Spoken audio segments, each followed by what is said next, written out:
C'est l'histoire d'une mouche ou d'une abeille, on ne sait trop, qui un jour eut l'idée étrange de se poser sur un couteau. Pour les hommes de l'Aubrac, éblouis par cette rencontre, rien n'est assez beau pour orner ses lames. La corne des vaches, ou le plus solide des métaux, et pourquoi pas même l'ivoire d'un mammouth. Leur beauté nous ferait presque oublier qu'ils sont aussi là pour trancher.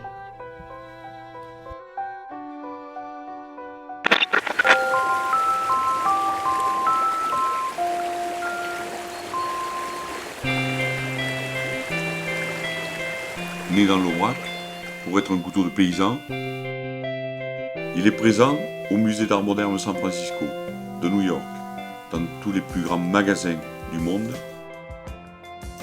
C'est une exception.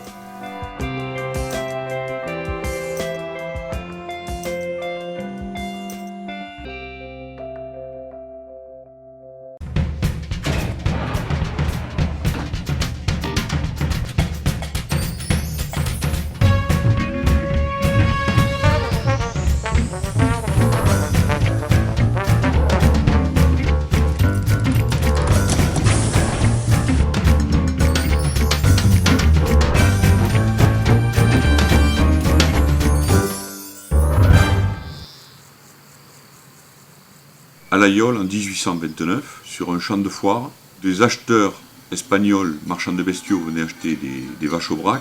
Ils avaient tous un couteau dans la poche, un couteau avec une lame droite qui s'appelait un Navarra. Cette Navarra avec une forme qui ressemble au l'Aïol, sauf qu'il était non pliant. À l'Aïol, il y avait beaucoup de forgerons puisqu'il y avait beaucoup de chevaux, il y avait beaucoup de charrettes. Eh bien, certains ont décidé de faire un couteau qui se plie. Ce laïol-là, évidemment, demandait des spécialistes. Ces spécialistes, malheureusement, comme il n'y a pas d'école en coutellerie, eh bien, il a fallu les former. Trouver des gens adroits, qui soient rapides, qui aient un peu de design dans la tête.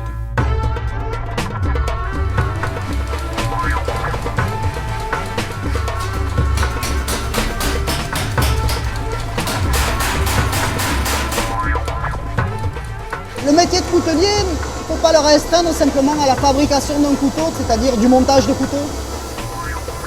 Savoir riveter, savoir façonner un couteau. La coutellerie s'étend beaucoup plus loin que ça, c'est-à-dire qu'il y a tout déjà le côté de travail de l'acier, fabriquer la lame, la forger, avoir quelques notions aussi au niveau des traitements thermiques.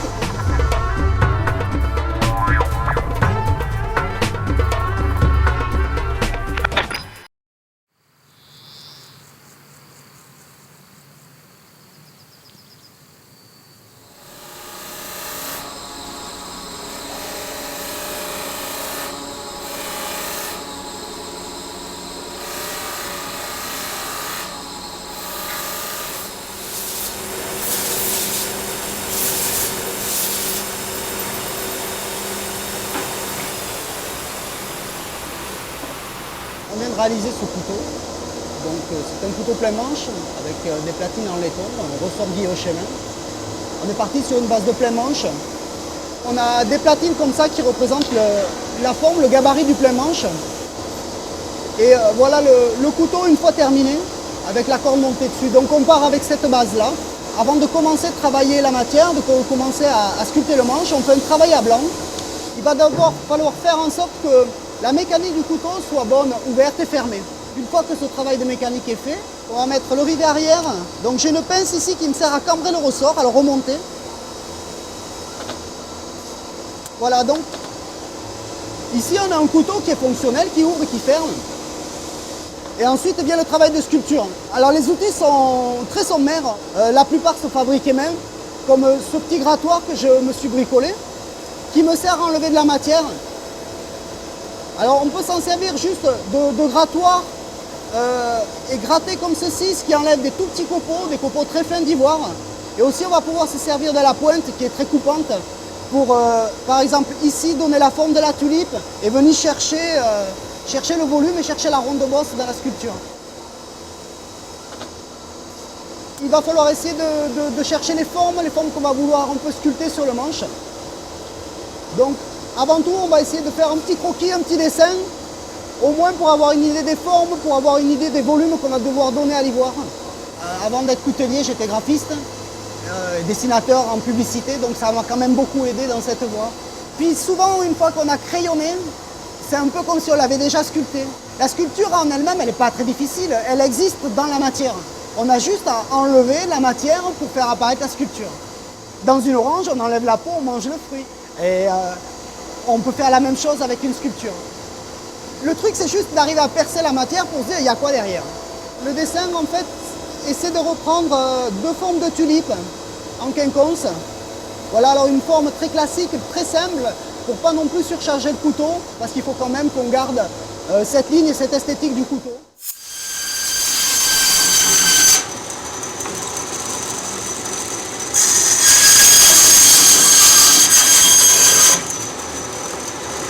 On reçoit les morceaux de genévrier prédécoupés d'environ 1 mètre, qu'après on redébite en sections de 30 cm à peu près, comme ceci.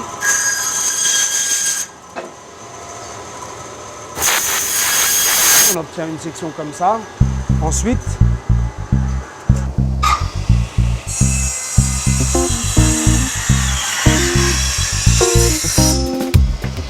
on obtient cette forme-ci. On installe ensuite sur les palettes pour les mettre au séchage. On a différentes essences de bois, des bois exotiques, de l'ébène, on a du wenge, de l'acacia, du pommier, du prunier, du buis, du frêne, chêne, pistachier. Alors sous les yeux, on a les différentes étapes de la fabrication d'une plaquette. On part du produit brut, qui est la corne de zébu. Elles sont à peu près de cette dimension-ci, ça c'est juste la pointe. Nous allons faire la découpe de plaquettes pour un plein manche.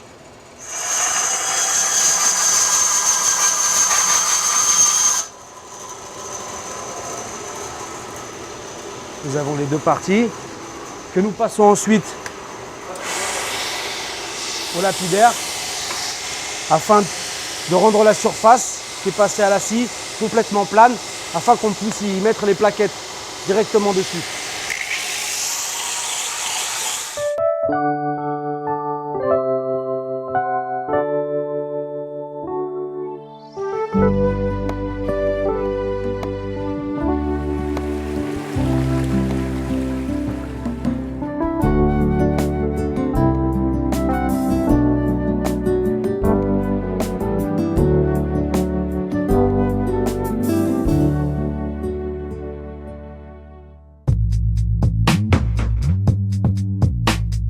Alors on va monter une double platine.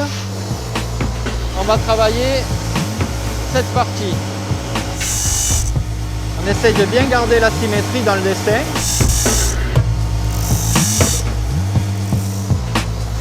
Alors maintenant qu'on a préparé les pièces, on va les nettoyer avec les bandes.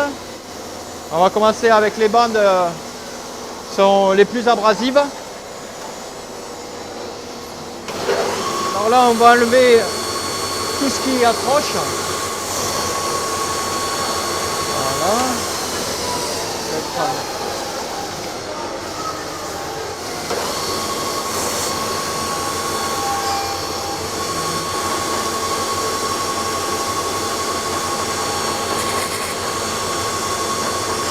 On va enlever le bois qui est en trop.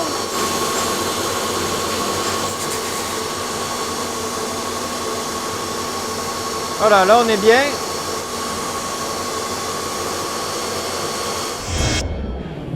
On va fraiser les platines pour pouvoir rentrer le vis sans que ça dépasse.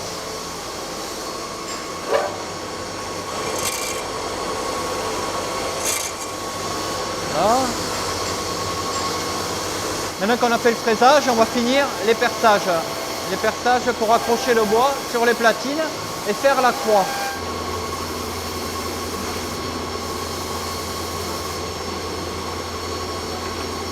Alors la croix se fait toujours du même côté, de ce côté-là. Maintenant qu'on a fait les petits trous avec la croix, en forme de croix, on va enfiler 7 petites tiges en acier dans chaque petit trou.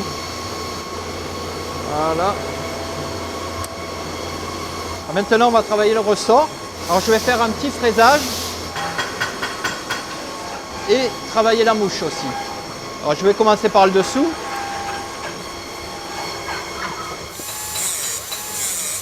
Là je fais une feuille, comme une feuille d'érable ou une plume, et c'est ma signature en fait. Chaque monteur a son petit dessin personnel. On va travailler cette partie. J'affûte le disque à l'aide d'une pierre. Je vais commencer par le petit quadrillage sur cette partie et cette partie. Voilà, on va faire les mêmes de l'autre côté. Donc on va casser les angles à la lime.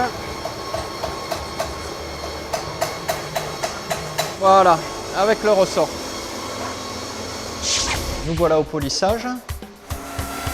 On va faire briller la partie du dessus et on va brosser la partie du dessus. Ça lui donne un côté satiné, alors que la partie du dessous est plutôt brillante comme un miroir. Maintenant on va tout remonter. On coupe la tige qui dépasse. On vérifie que ce soit mobile. Alors maintenant on va travailler la lame. Là on a commencé à casser les angles pour commencer à donner la forme du couteau. Fait bien briller les rivets, la croix, et le couteau sera prêt pour partir au polissage.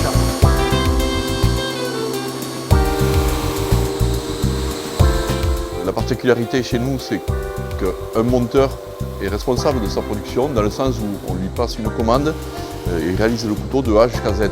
Ça revient à réaliser en fait un couteau de quelqu'un pour quelqu'un.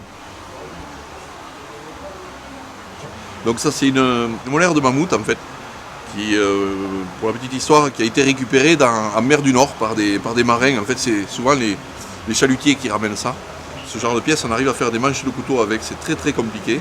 Un collègue à nous en fait coupe la molaire, la stabilise, l'imprègne de résine, ce qui nous permet de réaliser des manches qui ont un aspect vraiment extraordinaire. On peut aussi trouver dans des tourbières où elles prennent une couleur des fois plus noirâtre ou plus bleutée.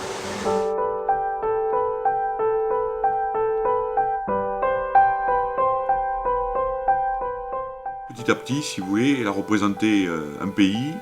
Ensuite, on l'offrait quand le jeune quittait la maison. Il partait ou faire roule, c'est-à-dire berger dans l'Aubrac, ou il partait dans les bistrots parisiens faire serveur.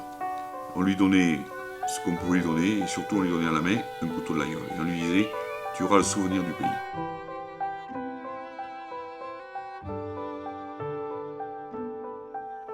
Et on l'offrait aussi à celui qui arrivait pour gendre. C'est-à-dire que quand il s'était présenté, quand il avait convaincu toute la famille, il recevait un l'aïeul en ivoire. Et là, il pouvait dire qu'il était accepté.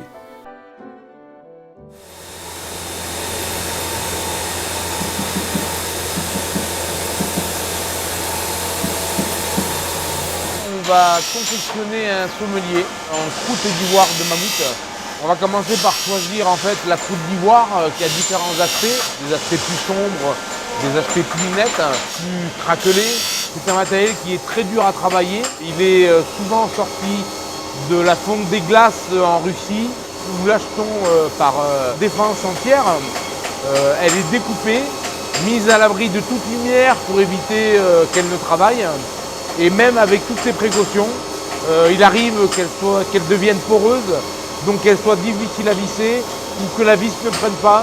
Donc il y a vraiment beaucoup de fragilité due à ce matériel. Celle-ci est brute, celle-ci est passée à la bande pour bien lisser le tour. C'est un travail qui demande une précision particulière. C'est pas long vraiment, mais c'est vraiment méticuleux. Ça c'est une partie qui n'est pas ajustée, donc qui est brute. Donc l'ajustage fait qu'on a vraiment une partie très nette. La croûte d'ivoire épouse parfaitement la mitre. Donc maintenant on va percer la croûte d'ivoire sur les platines pour après pouvoir les fixer. Là je coupe les vis qui dépassent. Et on va aller maintenant dégrossir la plaquette, c'est-à-dire faire le tour pour que la croûte d'ivoire ait évidemment la même forme que la platine, donc le squelette du sommelier. Tout doucement pour ne pas faire chauffer la croûte et pour éviter justement qu'elle ne travaille. On va commencer par assembler la lame qui va derrière, à l'arrière du sommelier. Je vais vous parler de cette pièce 13 du ressort qui n'a, comme vous le voyez, aucun effet pour l'instant. c'est cette pièce, donc le tire-bouchon, qui va donner toute l'élasticité du ressort. Donc on va mettre un petit peu d'huile pour la faire rentrer parce qu'elle va rentrer un petit peu en force. Donc maintenant qu'on a monté toutes ces parties, on se retrouve avec une élasticité du ressort. Le plus maintenant compliqué va être de façonner un manche avec de la croûte d'ivoire, laisser le plus d'ivoire visible possible. Toutes ces fentes qu'il y a dans l'ivoire de mammouth fossilisé, au lieu de lui enlever de sa valeur, lui en donne encore plus. C'est une preuve de son vécu, du vécu de la matière.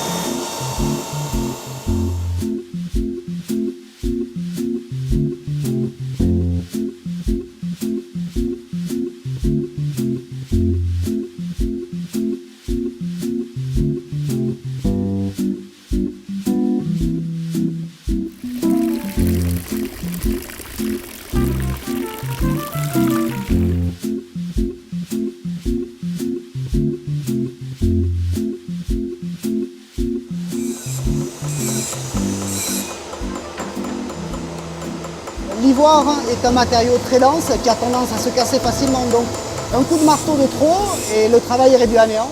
Il est dense, donc dur à travailler, il faut des outils coupants. Mais il a quand même une fibre très serrée, ce qui te permet de le sculpter, de gratter. Plutôt que d'enlever des copeaux, d'enlever juste de la poussière et de gratter le matériau. Il n'est pas fibreux comme les bois. Ce qui fait qu'on ne va pas avoir les mauvaises surprises de sculpter du bois où on va être obligé de travailler avec les veines du bois. Donc c'est vraiment un matériau très noble qui mérite quand même d'avoir un travail très poussé derrière avec beaucoup de finition.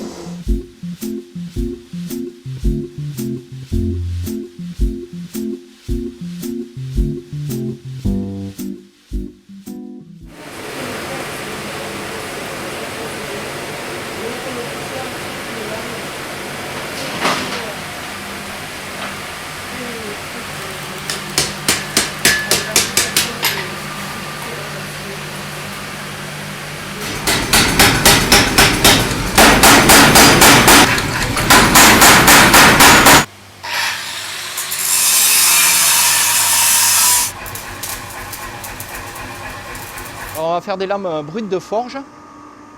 Alors on commence avec des lames qui sont déjà détourées, mais qui ne sont pas finies, elles sont encore à 2-3 mm d'épaisseur, et on va les forger. C'est un acier qu'on retrouvait sur les vieilles lames de couteau Laguiole, une lame qui noircissait, qui a une meilleure qualité de coupe, mais qui a tendance à s'oxyder. Pour la température, on fait à la couleur de l'acier, on va le monter à l'orange, environ entre 850 et 1000 degrés. Il faut faire attention que ça ne brûle pas, parce que l'acier il fond à partir de 1200 degrés, il devient liquide. Alors là, je vais taper sur les deux côtés, essayer de taper autant de fois d'un côté que de l'autre pour ne pas déformer la lame. Sinon, en refroidissant, elle tordra du côté où on a le trop frappé. Voilà, on la laisse refroidir doucement. On essaye de travailler assez vite parce que sinon il se décarbure. Il perd trop de carbone et après on n'a plus qu'un bout de fer qui ne coupe plus. Voilà, là elle est bien. Alors maintenant on va la normaliser. Comme on l'a pas mal tendue, on va la remonter à environ à 700 degrés pour que l'acier se détende, enlever les zones de tension. Comme elle s'est agrandie en y tapant dessus, il va falloir lui redonner sa forme et commencer à travailler le tranchant. Et ensuite, on pourra l'envoyer à tremper, la monter à une température élevée et lui faire subir un choc thermique. C'est ce qui va lui donner sa dureté.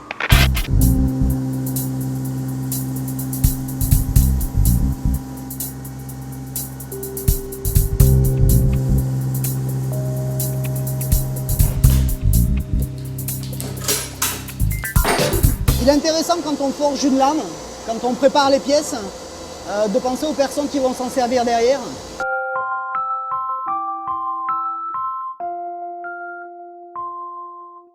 Donc on ne rompt pas une chaîne, il y a vraiment une association entre les personnes qui fabriquent les pièces, les personnes qui les montent, qui les façonnent, et ensuite les polisseurs derrière qui vont essayer de donner un peu toute l'âme au couteau finalement, parce qu'ils vont rehausser les matériaux, ils vont donner du brillant.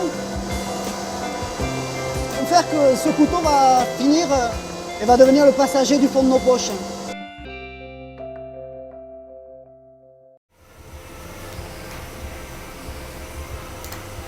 Donc on est vraiment dans plusieurs corps de métier qui finalement n'en font qu'un, qu'on pourra appeler la coutellerie.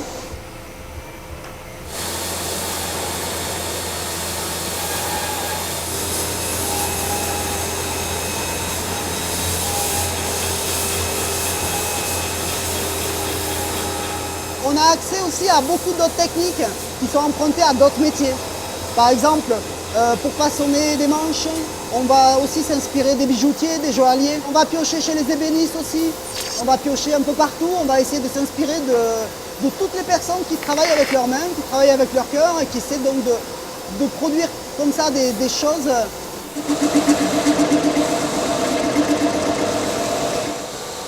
Donc voilà, la marqueterie consiste à réaliser des décors. Une technique consiste à prendre une petite plaquette d'étain qui servira donc à faire le motif. Donc on colle dans un premier temps l'étain sur l'ébène. Ensuite on colle le motif, le patron si vous voulez, sur l'étain, ce qui permet de découper l'étain au motif. Une fois qu'on a fait le détourage, en fait, donc la découpe de la pièce, voilà ce qu'on obtient. Donc ici un petit sanglier sera collé juste à la surface. On enlève l'excédent qui correspond à l'épaisseur de l'étain à l'arrière de la plaquette. Une autre technique consiste à faire couper les pièces séparément. Alors là on voit deux demi-plaquettes d'olivier sur lesquelles on colle un gabarit. On fait la même chose sur un autre bois qui doit contraster avec le premier. Ensuite les pièces sont découpées séparément. Ensuite elles sont redistribuées donc alternativement. L'olivier dans l'ébène et l'ébène dans l'olivier. Une fois le collage réalisé, on obtient deux demi-manches de couteau en olivier avec une fleur de lys en ébène qui au bout du compte donne ce type de motif sur le couteau. Là pour la fleur de lys, là pour la croix occitane, en ébène sur du bois de rose. C'est un travail qui enseigne la patience en fait, c'est la matière qu'on travaille qui décide si ça va aller vite ou pas. Chaque bois demande de s'adapter à lui selon sa dureté, selon la veine qu'on rencontre.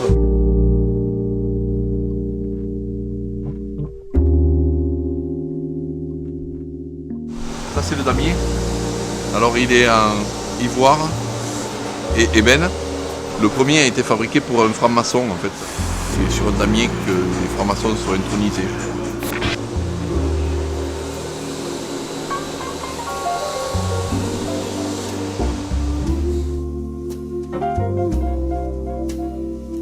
Je fais des dessins de croquis, j'essaye de créer. Et je fais des mises en plan de couteaux que j'ai dessinés ou que d'autres collègues ont dessiné.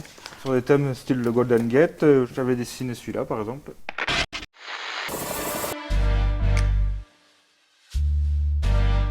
When the sun is shining, all summer long I sing.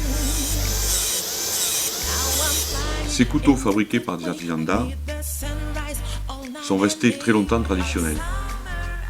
Et nous avons franchi maintenant une étape où nous avons allié cette tradition de fabrication, tradition de matières premières, à du design.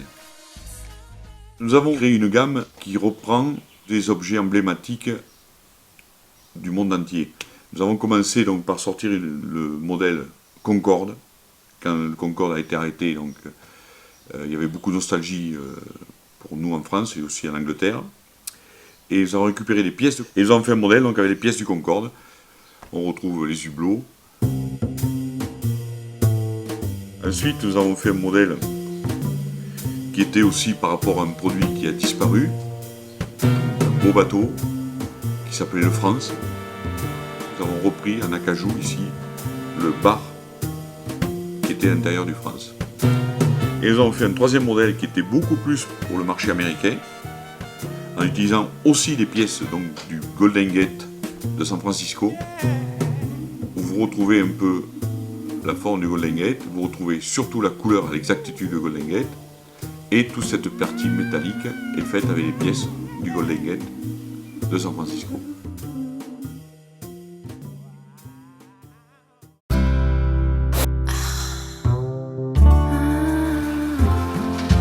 When the sun is shining on the highway, grandes tables du monde entier sont équipées de nos lagnols. Et il est devenu maintenant la Rolls des couteaux, tout ça grâce à ces fils paysans qui tous les jours sont devenus maintenant des artistes.